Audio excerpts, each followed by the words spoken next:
దేవుని నామానికి మహిమ కలుగును గాక. వాక్యమును చదివి వినిపించిన మాధురి గారికి ప్రత్యేకమైన వందనాలు.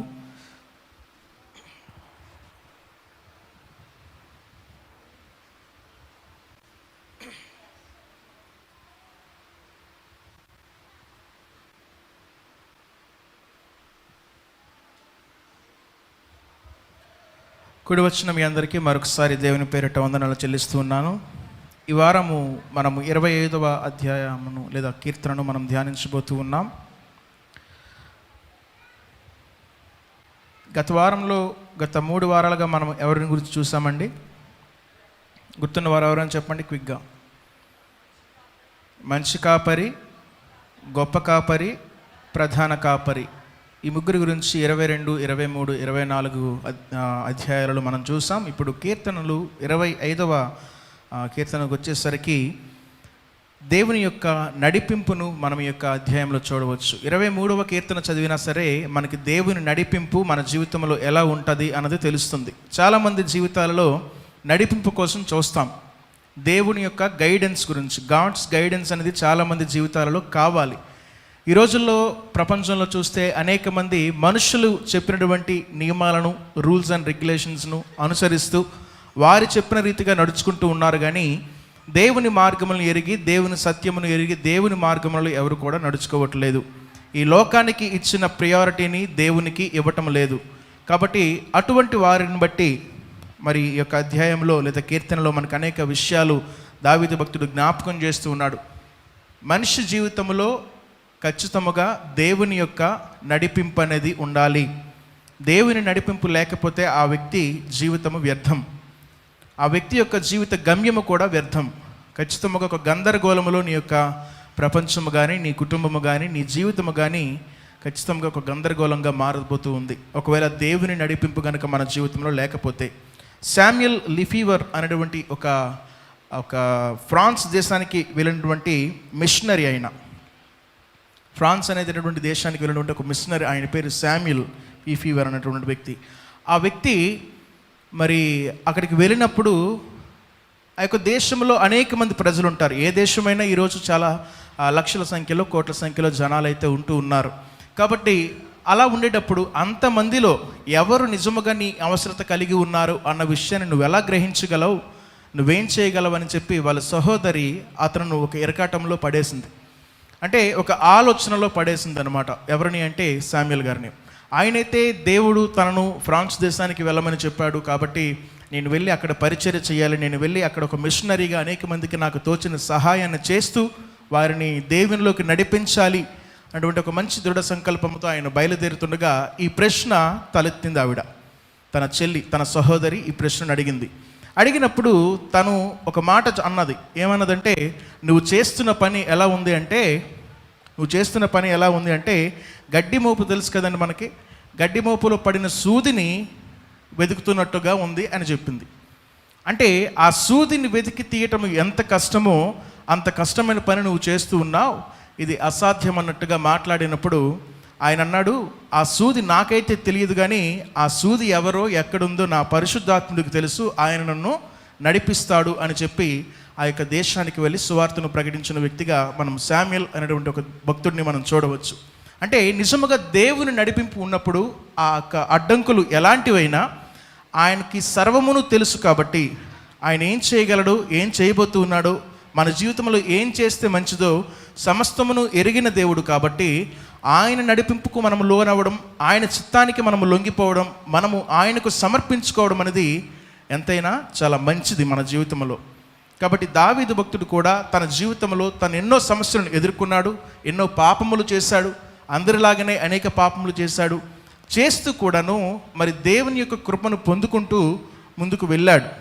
ఆ యొక్క పాపముల నిమిత్తము అనేక సందర్భాలలో ఆయన భయపడుతూ దేవుని ఎదుట ఆయన కృపను మరి పొందుకోలేనేమో, ఆయన ఆధారమును మరి నేను పొందుకోలేమో అని చెప్పి భయముతో ఆయన ఉంటున్న కాలం అది. అటువంటి సమయంలో ఈ యొక్క కీర్తనను రాశాడు. మనకి దేవుని నడిపింపు ఎంత మంచిది, ఎంత గొప్పది, అది మనకు దొరకడము చాలా అదృష్టం అని చెప్పి ఇక్కడ కొన్ని విషయాలు కనబడుతూ ఉన్నాయి. అయితే ఎవరైనా వారి జీవితంలో, if you want to make decisions in your life, this is the right time to follow. ఈ కీర్తన ఖచ్చితంగా మనం గనక ముందుకు చదవగలిగితే, ఈ యొక్క కీర్తనలో చదివి అనేక విషయాలు గ్రహించగలిగితే మన జీవిత మార్గములు కూడా దేవునిలో చక్కగా ఉంటాయి. ఆయన మన మార్గములన్నింటినీ సరళం చేయగలిగినటువంటి సమర్థుడు కాబట్టి ఆయన చేస్తాడు. అయితే what kind of people does God guide? అది ముఖ్యమైన ప్రశ్న. ఎటువంటి ప్రజలను మరి దేవుడు గైడ్ చేస్తాడు? ఎటువంటి వారిని ఆయన నడిపిస్తాడు? ఎవరికి నచ్చిన వారినట్టు వారు బ్రతుకుతూ ఉంటే, దేవుని నామానికి మహిమ తీసుకురాకుండా ఆయన నామాన్ని కించపరిచే ప్రకారంగా దేవునికి అయోగ్యమైన ప్రతిక్రియలు చేస్తూ ఆయనకు అయిష్టులుగా బ్రతికిన వారందరినీ ఆయన నడిపించడు. ఎటువంటి వారిని నడిపిస్తాడు అన్నది చాలా చాలా అవసరం ఈరోజు ఈ ప్రశ్న. కాబట్టి దేవుడు ఎటువంటి వారిని ఆయన ముందుకు నడిపిస్తాడు, ఆయన మార్గములలో నడిపిస్తాడు. ఈ లోకంలో ఒక విషయాన్ని జ్ఞాపకం చేసుకోండి. నీకు తెలిసిన మార్గములను నువ్వు ఎంచుకుంటూ నీకు నచ్చిన రీతిగా నువ్వు ఎన్ని పనులైనా చేయొచ్చు, ఎంతైనా చేయొచ్చు, ఎంతైనా సంపాదించవచ్చు. కానీ ఒకరోజు దేవుని మార్గములు కనుక నువ్వు వెతకకపోతే, ఆ మార్గములో లేకపోతే, ఎందుకంటే లోకములో ఉన్నదంతా అబద్ధము, ఒకరోజు ఇదంతా కూడా ఏమైపోతుంది? నాశనము కాబోతుంది. కానీ దేవుని మాటలు కానీ, దేవుడు కానీ, ఆ యొక్క పరలోక రాజ్యము కానీ నిత్యము నిలిచి ఉంటాయి. కాబట్టి చనిపోయిన తర్వాత మనము దేవునితో ఉండే అసలైన జీవితం అప్పుడు ప్రారంభమవుతుంది. కాబట్టి ఆ జీవితం గురించి మాత్రమే మనం ఇక్కడ కష్టపడాలి తప్ప ఏదో ఈ లోకంలో సంపాదించడం కోసమో మరొక దానికోసమో వ్యర్థంగా ఖర్చు పెట్టడం కోసమో మనం సంపాదన చేయకూడదు. కాబట్టి ఎటువంటి వారిని దేవుడు నడిపిస్తాడు అంటే, మొదటిది దోస్ హూ వర్షిప్ హిమ్, లేదా దోస్ హూ గ్లోరిఫై హిమ్. ఆయన నామాన్ని మహిమపరచు వారిని ఆయన నడిపిస్తాడు. మొదటి 2 వచనాలలో 25వ అధ్యాయంలో చూస్తే, యెహోవా నీ దిక్కునకు చూసిన ఆత్మను ఎత్తుకొనుచున్నాను, నా దేవ నీ యందు నమ్మిక ఉంచి ఉన్నాను, నన్ను సిగ్గుపడనీయకము, నా శత్రువులను నన్ను గురించి ఉత్సహింపనీయకము, నీ కొరకు కనిపెట్టు వారిలో ఎవడునూ సిగ్గునొందడు అని చెప్తూ తర్వాత కూడా ద్రోహము చేయువారు సిగ్గునొందుదురుగాక అంటూ కూడా అన్నాడు. ఇక్కడ చూసినట్లయితే దేవుని చిత్తమును ఎరిగి ఆయన మహిమ కొరకు ఏ కార్యమును మనము తలపెట్టినా దేవుడు మనల్ని నడిపిస్తాడు. కానీ రాంగ్ మోటివ్స్తో కనుక నువ్వు వెళ్తే అటువంటి వారిని ఖచ్చితంగా దేవుడు సహాయం చేయడు. నీ ఆలోచన తప్పుడు ఆలోచన కలిగి దానిని నెరవేర్చాలని దేవుని సహాయాన్ని కోరినప్పుడు దానిని ఖచ్చితంగా దేవుడు నెరవేర్చాడు. So god will leave you to move on in your own path. నీ యొక్క సొంత మార్గంలో నువ్వు వెళ్ళాల్సిందిగానే దేవుడు నిన్ను అలౌ చేస్తాడు, ఆయన పర్మిట్ చేస్తాడు, and you will go on. వెళ్ళినప్పుడు ఏమవుతుందంటే you will end up in chaos. గందరగోళములో నీ యొక్క గమ్యం అనేది ఖచ్చితంగా ఉంటుంది. కాబట్టి ఎప్పుడు కూడా దేవుడు నడిపింపు కోసం మనం చూడాలి. ఆయన నామాన్ని ఘనపరుస్తు వారిగా ఉండాలి అంటే ఎంత పరిశుద్ధంగా మనం జీవించాలి. ఆ రీతిగా జీవిస్తేనే ఆయన నామాన్ని మనం ఘనపరచు వారిగా ఉంటాం. అలా ఉన్నప్పుడు దేవుడు ఖచ్చితంగా ఆయన యొక్క కార్యములను మన జీవితంలో చేస్తాడు. దేవుడే మనందరికీ ఆధారం. అదే రీతిగా దావీదునకు కూడా ఆయనే ఆధారము కాబట్టి ఆయన యందు నమ్మిక ఉంచాడు.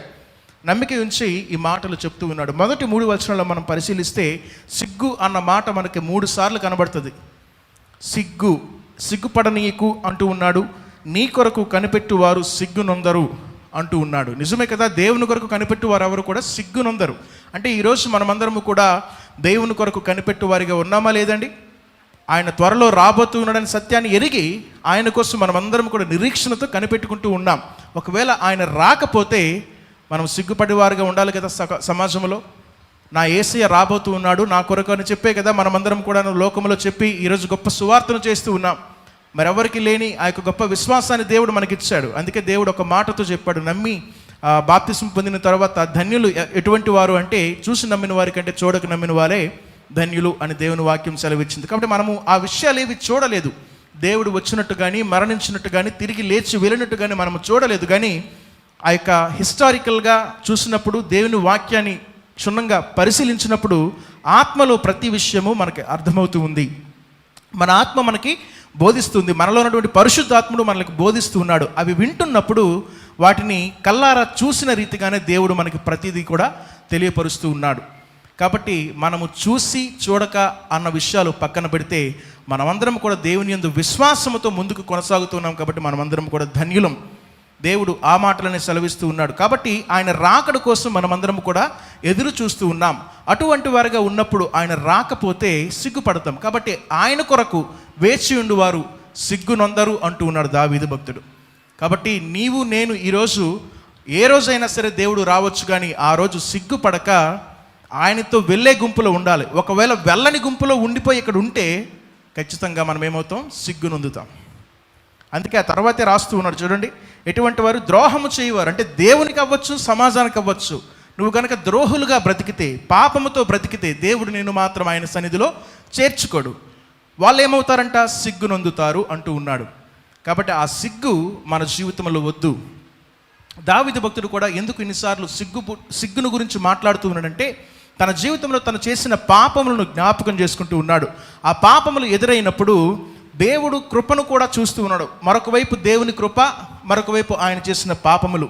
ఈ రెండు చూసినప్పుడు ఎలా అనిపిస్తుందంటే, నేను ఇంత పాపములు చేశాను కదా, ఇంకా దేవుని కృప నాకు ఉన్నదా, ఆయన ఇంకా నన్ను ఆదరిస్తాడా, ఆయన ఇంకా నన్ను క్షమిస్తాడా అన్న విషయాలు ఆయన టాలీ చేసుకుంటున్నప్పుడు ఆయనకు అర్థమైన విషయాలు ఏంటంటే, ఒక పక్క ఆయన చేసిన పాపము బట్టి వచ్చిన ప్రాణభీతి, మరొక వైపు ఆయన కృపను ఏ రీతిగా విస్తరింప చేస్తున్నాడో వాటన్నిటిని గ్రహించి దావీదు ఏం చేస్తున్నాడంటే, ఆయన దయామయుడని, ఆయన కృపామయుడని చెప్పి, ఆయన నిజంగా మనల్ని నడిపించేవాడని చెప్పి, ఆయన వంటి గొప్పవాడు లేడని చెప్పి, ఆ దేవుని పైన మన నమ్మకాన్ని పెట్టుకోవాలంటూ ఉన్నాడు. ఆయన ప్రేమ గలవాడు అంటూ ఉన్నాడు, ఆయన మంచివాడు అంటూ ఉన్నాడు, నమ్మకమైన వాడు అంటూ ఉన్నాడు. ఈ అధ్యాయంలో ఇవన్నీ కూడా చెప్తూ దేవుని నామాన్ని మహింపరిచాడు. ఎవరండి? దావీదు భక్తుడు. కాబట్టి దేవుని మహిమపరచు వారిని దేవుడు నడిపిస్తాడు. రెండవది చూస్తే, దోస్ హూ వెయిట్, ఎవరైతే దేవుని కొరకు వేచి ఉంటారో అటువంటి వారిని దేవుడు నడిపిస్తాడు. మనం ఇప్పుడే చెప్పాం ఈ విషయాన్ని కూడా. So if you are waiting for the lord to respond, you are not wasting your time.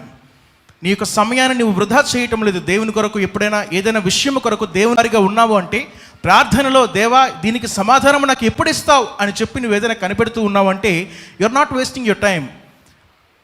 చాలా ప్రీషియస్ టైం అని చెప్పొచ్చు, దాన్ని చాలా వర్దీ ఆఫ్ టైం అని చెప్పొచ్చు. ఎందుకంటే దేవునిలో నువ్వు గడుపుతూ ఉన్నావు కాబట్టి మంచి సమయమును దేవుని కొరకు నువ్వు కేటాయిస్తున్నావు. అది ఎంత కాలము, అది లేట్ అయినా పర్లేదు, ఎంత సమయం తీసుకున్నా పర్లేదు, కానీ సమాధానం ఇచ్చేవాడు మన దేవుడు. ఏనాటికైనా సమాధానం ఇస్తాడు. నీవు ఒకవేళ మరణించిపోవచ్చు, నీ తర్వాత తరం వారికైనా సమాధానం రావచ్చు, కానీ రాక మానదు. ఎందుకంటే మన దేవుడు నమ్మదగిన వాడు. ఆయనకి ఏ సమయంలో ఏది నీకు ఇవ్వాలో సమస్తమును ఎరిగిన వాడు ఆయన. In right time he will take charge. సమయం వచ్చినప్పుడు ఖచ్చితంగా ఆయన స్పందించువాడు. కాబట్టి ఆయన సమయానికి విడిచిపెట్టాలి అంటే ఆయన చిత్తానికి లోబడాలి అని అర్థం. ఆయన చిత్తానికి లోబడకుండా, ఆయన క్రియలకు ఆయనకి అవకాశం ఇవ్వకుండా, నీకు నచ్చినట్టుగా నీ నోరు పారేసుకుని నీకు నచ్చినట్టుగా నీ క్రియలు కనుక నువ్వు చేసేస్తే దేవునికి నువ్వు అవకాశం ఇచ్చిన వాడివి కావు. దేవునికి మనం ఎప్పుడైతే అవకాశం ఇవ్వమో ఖచ్చితముగా ఆయన ఇంకా ఆ విషయాన్ని గురించి పట్టించుకోడు. ఆయన పని ఆయన చేసుకుంటాడు. నీతోనే కాదు, అనేకులు ఉన్నారు ఈ లోకంలో ఆయనకి కుమారులు కుమార్తెలు, వారు అనేక మంది ఎన్నో కష్టాలు ఉన్నారు, వారందరి కష్టాలు తీర్చుకుంటూ ఆయన పైన ఆయన చేస్తాడు. ఒకవేళ నువ్వు ఆయన చిత్తానికి లోబడకుండా, ఆయన ఇష్టానుకారకుండా, ఆయన మార్గంలో కాకుండా, ఆయన త్రోవలో కాకుండా నీకు నచ్చినట్టుగా నువ్వు జీవిస్తే మాత్రం ఖచ్చితంగా దేవుడు మనకి ఆయన ఆదరించడు, ఆయన నడిపింపు మనకు దయచేయడు. కాబట్టి దేవుని సన్నిధిలో మనము వేచి ఉండుట, ఆయన మీద ఆధారపడి ఉండుట చాలా చాలా అవసరం. అటువంటి వారిని దేవుడు ఎన్నడూ విడిచిపెట్టడు, సిగ్గుపడనయ్యడు. 3వ అధ్యాయం 3వ వచనంలో అదే కనబడుతుంది. నీ కొరకు కనిపెట్టు వారు ఎన్నడూ సిగ్గుపడరంటూ ఉన్నాడు. కాబట్టి సిగ్గుపడము, ఆయన యందు మనము కనిపెడుతూ ఉన్నామంటే we are not wasting your time. 3వది చూస్తే, దోస్ హూ ఆస్క్, ఎవరైతే అడుగుతారో, ఆయన అడిగిన వారికి సమస్తమును ఇచ్చే దేవుడు ఆయన. అలాగని నీకు నచ్చినట్టు నువ్వు అడిగితే ఆయన ఇయ్యడు. దానికి కూడా ఒక పద్ధతి ఉంటుంది. ఆఫ్టర్ ఆల్ ఏదైనా వస్తువు కొన్నాము అంటేనే దానికే వాడు రూల్స్ అండ్ రెగ్యులేషన్స్ పెట్టి అది కావాలి, ఇది చేయాలి, అది చేయాలని చెప్తారు. మనుషులుగా నువ్వే ఏదో వస్తువు కొంటేనే అది ఎలా ఉండాలి, అలా ఉండాలని చెప్తావు. అలాంటప్పుడు నువ్వేదో అడుగుతున్నప్పుడు దేవత దేవుడు, సమస్తాన్ని చేసిన దేవుడు, మరి ఆయన ఉన్నప్పుడు ఖచ్చితంగా ఆయన కొన్ని నిబంధనలు ఉంటాయి కదా. కాబట్టి నువ్వు అడిగినప్పుడు అది యుక్తమైనదై ఉండాలి, అదే రీతిగా శ్రేష్టమైనదై ఉండాలి. దేవుడికి, వాక్యానికి, జ్ఞానమునకు మించినటువంటి శ్రేష్టమైనది ఈ లోకములో ఏదీ లేదు. అందుకే సొలొమోను భక్తుడు ఏమడిగాడు? జ్ఞానమును అడిగాడు. ఆయనకు తెలుసు.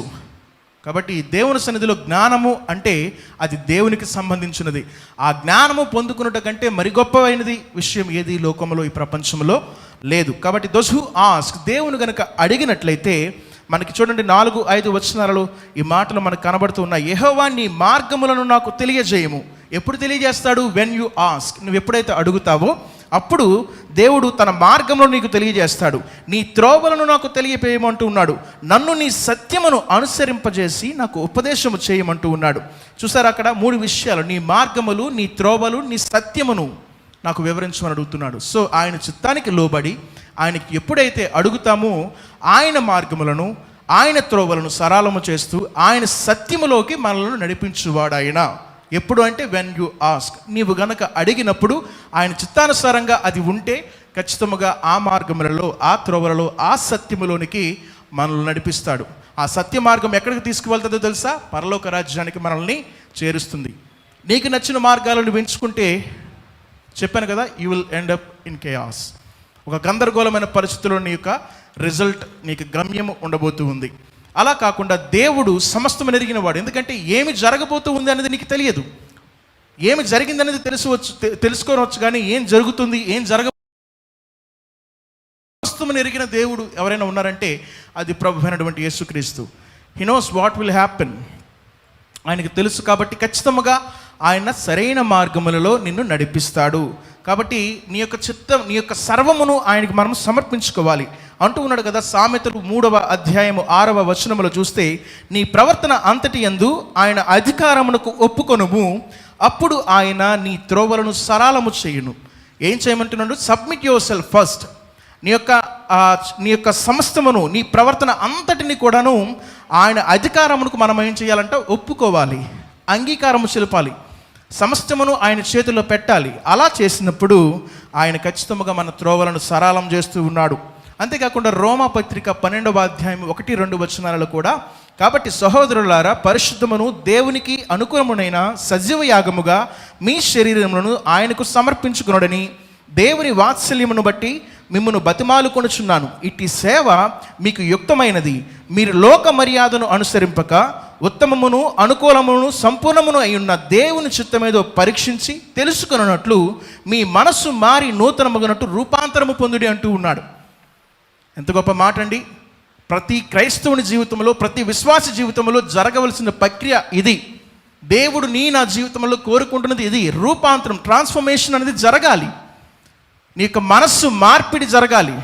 మతం మార్పిడి కాదు, కానీ మనస్సు మార్పిడి. చాలామందికి చెబితే ఏదో అనుకుంటూ ఉంటారు, క్రైస్తవం అంటే మతము కాదండి అని ఎన్నోసార్లు మనం చెప్తూ ఉంటాం. ఇది ఒక మార్గము. ఇందులోకి వస్తే నీ యొక్క మతము మార్చుకోవడము కాదు, కానీ నీ మనస్సు మారితేనే రా, లేకపోతే వద్దు. అర్థమవుతుందా? కాబట్టి మనస్సు మార్చుకోవాలి. మనస్సు మారేటట్టుగా మనము రూపాంతరము చెందాలని దేవుని వాక్యం సెలవిస్తూ ఉంది. పరిశుద్ధంగా ఉండాలి, మనల్ని మనము సమర్పించుకోవాలి. దేవుని వాత్సల్యమును బట్టి ఈ రీతిగా మీరు చేయగలిగితే అది చాలా యుక్తమైనది అని చెప్తూ ఉన్నాడు. ఈ లోక మర్యాదలను అనుసరించొద్దు అంటూ ఉన్నాడు. ఉత్తమమైనది ఏదో, అనుకూలమైనది ఏదో, సంపూర్ణమైనటువంటిది ఏదైతే ఉందో అది దేవుని చిత్తము. కాబట్టి దానిని పరీక్షించి తెలుసుకున్నట్లు మీ మనస్సు మారి నూతనముగుట వలన రూపాంతరము పొందుడి. కాబట్టి దేవుని వాక్యము కనుక మనము నిజముగా చదవగలిగితే మన మనస్సులు మార్చబడతాయి. ఆయనకు అడిగినది ప్రతిదీ మనకు దయచేసే దేవుడు ఆయన. కాబట్టి అడిగి ఆయన సన్నిధిలో మనము పొందుకోవాలి, ఆయన చిత్తాన్ని తెలుసుకోవాలి, అడిగి పొందుకోవాలి. ఇంకా 4వది చూస్తే, దోస్ హూ ఆర్ క్లీన్, పరిశుద్ధముగా జీవించు వారిని దేవుడు నడిపిస్తాడు. ఎటువంటి వారిని నడిపిస్తాడంటే, మొదట చెప్పాం, ఎవరైతే దేవుని నామాన్ని మహిమపరుస్తారో వారిని దేవుడు నడిపిస్తాడు. ఎవరైతే దేవుని మీద ఆధారపడి వేచి ఉంటారో వారిని దేవుడు నడిపిస్తాడు. 3వది, ఎవరైతే దేవుని సన్నిధిలో అడుగు పొందుకుంటారో వారిని దేవుడు నడిపిస్తాడు. 4వది, దోస్ హూ ఆర్ క్లీన్, ఎవరైతే పరిశుద్ధంగా జీవిస్తారో వారిని దేవుడు నడిపిస్తాడు. పాపమును బట్టి మరి దావీదు తన జీవితంలో చాలా బాధను అనుభవించాడు. దేవుని దయను పొందలేనేమో అని భయపడ్డాడు. మనం చూస్తే మనకి 6-7 వచనాలలో ఆయన రాస్తూ ఉన్నాడు, నా బాల్య పాపములను, నా అతిక్రమములను జ్ఞాపకము చేసుకొనకము అంటూ ఉన్నాడు. నేను చిన్నప్పుడు చేసే పాపములను, నా చిన్ననాటి నుంచి నేటికి వరకు చేసిన పాపములను జ్ఞాపకం చేసుకోకు అని దేవుని సన్నిధిలో ప్రాధేయపడుతూ ఉన్నాడు. అంటే ఈ సమయానికి ఆయన బత్షెబతో పాపము చేసినటువంటి వృత్తాంతం ఇక్కడ లేదు, కానీ తన చిన్నప్పుడు చేసినటువంటి పాపముల నిమిత్తము కానీ, తను వయసులోకి వచ్చిన తర్వాత చేసిన పాపముల నిమిత్తము కానీ ఆయన ఏమంటున్నాడంటే, దేవుని సన్నిధిలో ప్రాధేయపడుతూ, అంగీకారము తెలుపుతూ, యథార్థవంతుడిగా ప్రతి పాపమును దేవుని సన్నిధిలో ఒప్పుకున్నాడు. ఒప్పుకోక చీకటిలో చేసే ప్రతిక్రియలు ఈరోజు అనేక మంది జరిగిస్తూ ఉన్నారు. కానీ దావీదు ఆ రీతిగా కాకుండా పాపములను ఒప్పుకొని దేవుని సన్నిధిలో ఆయన నెమ్మదిని పొందుకున్నాడు. ఆయన బాధ అంతా ఏంటంటే, నేను దేవుని దయను పొందలేనేమో, ఆయన కృపను పొందలేనేమో, నేను చేసిన పాపను బట్టి నాకు రాదేమో అనుకున్నాడు. కానీ దేవుని యొక్క కృప ఆయన పైన ఉన్నది. మన పైన కూడా చేసిన పాపములను బట్టి దేవునికి దూరంగా ఉండిపోకండి. ఇన్ని పాపాలు చేశాను కదా, దేవుడు నన్ను ఇంకెక్కడ క్షమిస్తాడండి అని చెప్పి బాధలో ఎంతో కాలం వృధా చేసిన వారు అనేక మంది ఈరోజు సమాజంలో ఉంటూ ఉన్నారు. కానీ ఒక మాట, దేవుడు ఖచ్చితంగా మన పాపములను క్షమించగల సమర్థుడు. ఆయన ఖచ్చితంగా నా పాపములను క్షమించాడు కాబట్టి ఈరోజు సిలువలో ఆయన మరణించి నీ కొరకు నా కొరకు ప్రాణమును రక్తమును చిందించిన దేవుడుగా చరిత్రలో నిలిచిపోయాడు. కాబట్టి ఆ సత్యాన్ని గ్రహించాలి. 66వ కీర్తనలో 18వ వచనంలో చూస్తే, నా హృదయంలో నేను పాపమును లక్ష్యము చేసిన ఎడల ప్రభువు నా మనవి వినకపోవును అంటూ ఉన్నాడు. ఒకవేళ నీ హృదయంలో పాపమును కనుక నీవు లక్ష్యము చేస్తే దేవుడు నీ మనవిని వినడు. కాబట్టి పరిశుద్ధంగా జీవించాలి. యోహాను 1వ అధ్యాయము 9వ వచనంలో కూడా ఈ మాట కనబడుతుంది. మన పాపములను మనం ఒప్పుకొనని ఎడల ఆయన నమ్మదగిన వాడును నీతిమంతుడును గనుక ఆయన మన పాపములను క్షమించి సమస్త దుర్నీతి నుండి మనలను పవిత్రులుగా చేస్తాడు. కాబట్టి మొదట నువ్వేం చేయాలి? ఒప్పుకోవాలి. ఒప్పుకున్నప్పుడు ఆయన నీలో ఉన్న పాపమును తొలగించి పవిత్రులుగా చేస్తాడు. పవిత్రులుగా చేసినప్పుడు ఆయన మార్గములను నీకు చూపిస్తాడు, నడుస్తావు, ఆయన నిన్ను నడిపిస్తాడు. 5వదిగా చూస్తే, దోస్ హూ సబ్మిట్, ఆయనను పూర్తిగా మరి అందరైతే ఆయన నామాన్ని ఘనపరుస్తూ మహిమపరుస్తూ పైనున్నవన్నీ చేస్తూ సమర్పించుకుంటారో అటువంటి వారిని దేవుడు నడిపిస్తాడు. ఆయనను నమ్మి సమర్పించుకోవాలి. సాత్వికము కలిగి మనము జీవిస్తే ఆయన మార్గములు మనకు చూపిస్తాడు. సమస్త విషయములలో మనం ఆయనకి అంగీకారము తెలిపి ఆయన నామాన్ని ఘనపరచు వారిగా మనం ఉంటే ఖచ్చితంగా ఆయన నడిపిస్తాడు. 38వ కీర్తన 8-9 వచనాలు అంటాడు ఈ మాటలు చూడండి. నీకు ఉపదేశము చేసేదను, నీవు నడవవలసిన మార్గమును నీకు బోధించదను, నీ మీద దృష్టి ఉంచి నీకు ఆలోచన చెప్పుదును అంటూ ఉన్నాడు. సో ఎప్పుడైతే దేవుని యొక్క మాటలు విని ఆయనకు లోబడతావో అప్పుడు ఆయన ఏం చేస్తాడంట? ఆయన ఉపదేశాలు నీకు తెలియజేస్తాడు. ఆయన ఇంకేం చేస్తాడు? ఆయన మార్గములను నీకు బోధిస్తాడు. ఇంకేం చేస్తాడండి? నీ మీద దృష్టి ఉంచి ఆలోచన చెప్తాడంట. ప్రతి సమయంలో అయ్యగారికి ఫోన్ చేసి ఏం చేయమంటారని అడగాల్సిన పని లేదు. అందరికి మించిన అయ్యగారు ఆయన, పరమ తండ్రి. ఆయనకి మించిన గొప్ప ఆలోచనకర్త ఎవరు లేరు, సమాధానకర్త ఎవరు లేరు. నీకు శాంతి కరువైతే సమాధానకర్త అక్కడ ఉన్నాడు. మొదటి కాల్ అక్కడికి వెళ్ళాలి. అయ్యగారికో మరొకరికో కాదు. ఫస్ట్ ప్రే, మొదట నువ్వు ప్రార్థించాలి. అది direct call to the God. అది కనుక చేయగలిగితే నీలో విశ్వాసం వస్తుంది. విశ్వాసం వచ్చినప్పుడు బలం పొందుకుంటావు. ఆ సమయంలో ఇంకా నీకు ప్రార్థన మరి సపోర్ట్ కావాలి అనుకున్నప్పుడు ఖచ్చితంగా దైవ సేవకులకు సంప్రదించి వారిని కూడా ప్రార్థించమని అడగాలి. ది ఫస్ట్ యాక్షన్ ఏం జరగాలి అంటే, నీకు నీవుగా దేవుని నామాన్ని సమర్పించుకుని, దేవా నాకు ఈ కష్టం ఉంది, నాకు ఆలోచన చెప్పు, ఎందుకంటే నీవు ఆలోచనకర్తవు కదా, ఆలోచన ఇవ్వు అని చెప్పి అది చేయకుండా పరిగెట్టి వెంటనే వెళ్ళి మరి అక్కడ ఇక్కడ హర్యానా పడుతూ చెప్తున్నాను కదా, అలా గాబరా పడుతూ హైరాణ పడుతూ మీరు ఎప్పుడు కూడాను ఎవరికి కాల్ చేసి మరి ఆలోచనలు పొందడం కాదు, కానీ దేవుని సన్నిధిలో ఆయన సన్నిధి నుంచి మనము ఆలోచనలు అనేవి పొందాలి. ఇంకా చూస్తే భవిష్యత్తు నెరిగిన దేవుడు కాబట్టి ఖచ్చితంగా మనకి ఆయన సమస్త విషయంలో నడిపింపును అనుగ్రహిస్తాడు. మనం 5 విషయాలు చూసాం ఈ యొక్క కీర్తనలో. మొదటిది ఏంటంటే, దేవుని నడిపింపు మనము పొందాలి అంటే మనం ఏం చేయాలి? ఎటువంటి వారిగా ఉండాలి అంటే ఆయనను మహిమపరచు వారిగా ఉండాలి. రెండవది, ఆయన మీద ఆధారపడి ఆయన కొరకు వేచి ఉన్న వారిగా ఉండాలి. మూడవది, ఆయన యందు అడిగి పొందుకోవాలి, చిత్తానికి లోబడి. ఇంకా 4వది చూస్తే, పరిశుద్ధముగా ఎవరైతే ఉంటారో వారిని దేవుడు నడిపిస్తాడు. అదే రీతిగా ఎవరైతే సబ్మిట్ అంటే సంపూర్ణముగా ఆయన చిత్తానికి లోబడి ఆయన సన్నిధిలో సజీవ యాగముగా సమర్పించుకుంటారో వారిని దేవుడు నడిపిస్తాడు.